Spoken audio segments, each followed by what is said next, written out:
Your 7-inch keypad allows you to control all your Z-Wave devices.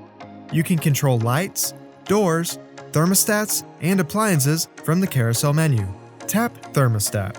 Adjust the temperature with the available buttons and sliders. Tap Lights.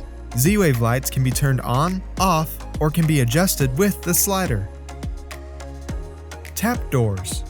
Tap Unlock or Lock for each available door. For garage doors, tap Open or Close. Tap Appliances. Z-Wave appliances can be turned on, off, or can be adjusted with the slider. Tap Favorites. Z-Wave favorites can be activated at the keypad. Tap Activate on the desired favorite. You can add, edit, or delete your favorites on Virtual Keypad. If you have any questions, contact us today.